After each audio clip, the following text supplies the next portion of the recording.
classic six-pointer at the basement end.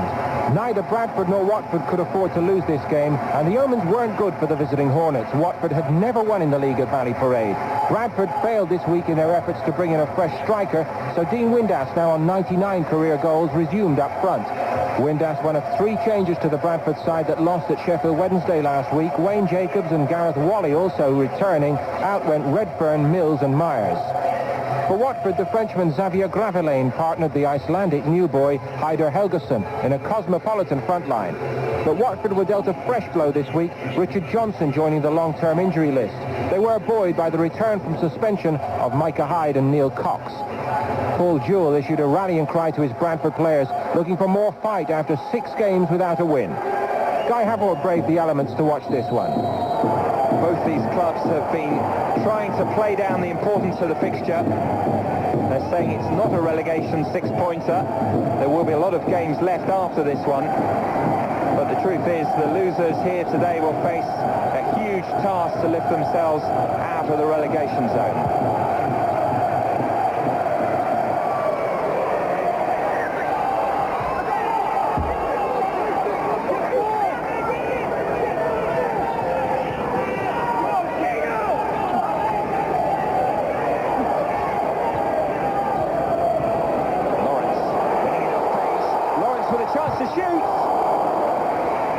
By Chamberlain, and Bradford in their desperation to follow up conceded the free kick, but that's the first real effort on goal.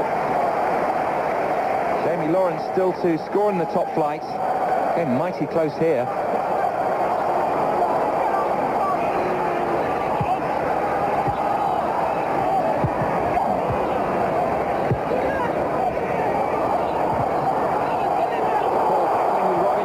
Winning that battle.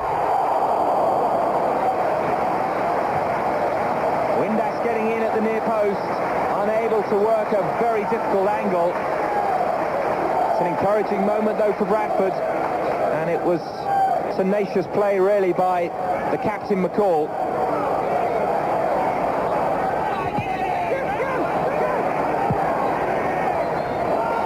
Bradford attack now, super ball by Saunders.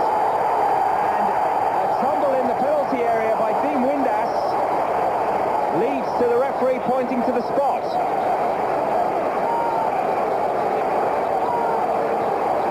Super touch by Saunders, and he was bumped initially by Robinson and then by Page. Now what a moment for Peter Beagrie. He's only scored once this season, and this will be the most important moment so far. They're ahead.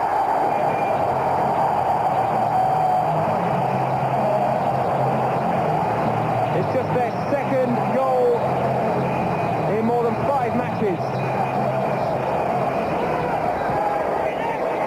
Here's Helguson finding Gravlin.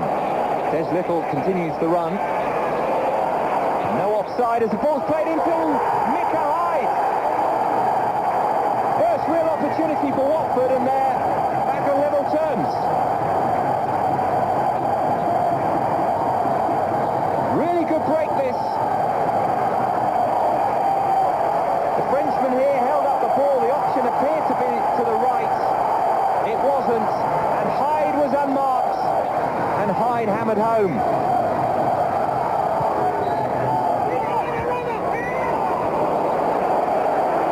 Bradford again.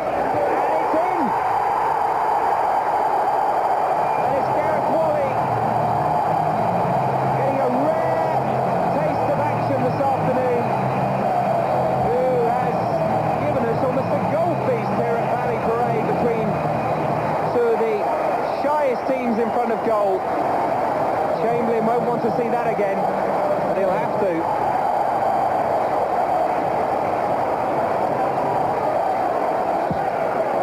Bradford good value for their lead as we approach half-time. Just the final 30 seconds or so to go.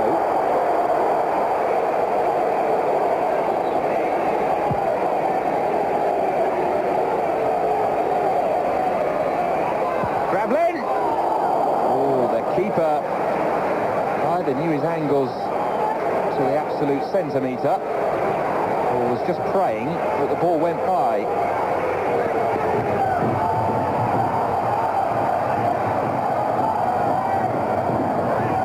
There's Little able to turn 360 degrees and pick out his man, and just wide.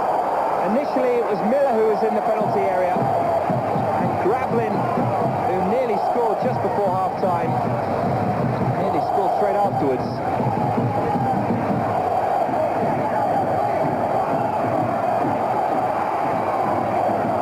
Beagre's cross, it's a super one, and it's missed by Saunders, with Chamberlain just standing on his line and praying there was no contact. What a cross by Beagre, and Saunders just couldn't get there.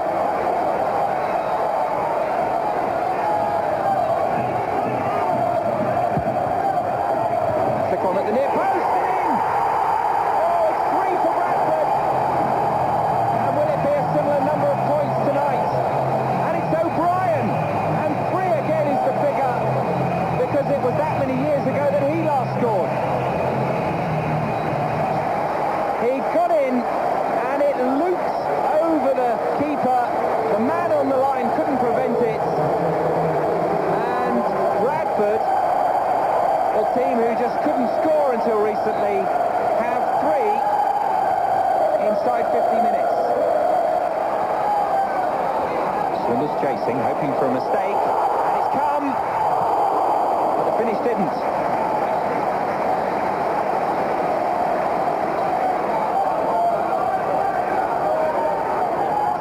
Hyde, whose goal promised better times ahead for Watford. It's been anything but though since that equaliser. Tommy Smith, chance to shoot, good save. Oh, and again by Clark. Robinson following up. Should have reduced the deficit. Clark is still down injured, and they're playing on. Well, that would have been a controversial moment. Clark has picked up a knock. Initial save from Smith, and Robinson, well, in fairness, blasted it straight into the goalkeeper.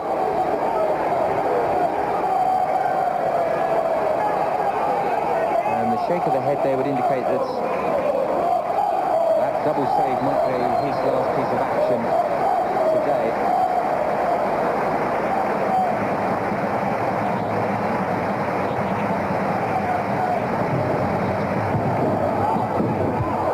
Good punch by Davidson.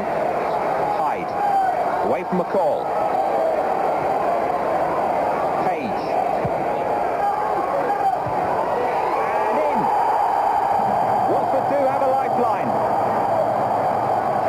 Has his second goal in his second game for Watford. Just thumped back in by Page, and the Icelandic international guided it past the substitute keeper.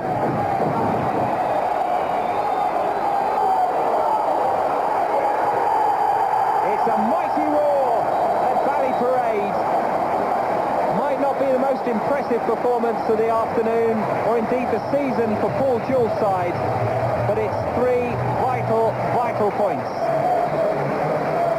We said before the game, it's probably our biggest game since we got promotion last year at Wolves. And regardless of the game, I said it wouldn't be a game for purists, it'd be entertaining, a lot of goal-mouth action, plenty of goals, which it was, and thankfully we got one more than them. We didn't want this result. You never want a loss anyhow, and it puts us now for the very first time at the bottom of the league, holding everybody up, so to speak. I was disappointed today with what I would call naive defending. Now, I'm not talking about defending just in the penalty box. I'm talking about when we lose the ball and where we lose it and how we actually defended initially before the ball gets into your penalty box. And I thought, you know, it was very naive. I have to sort of say that it's not as if we've been great at that in the last 2 to 3 months, but we need to smarten up on our defending. Coming up, an incident-packed game between Villa and Chelsea, but first Tim Smith reviews some of the other action.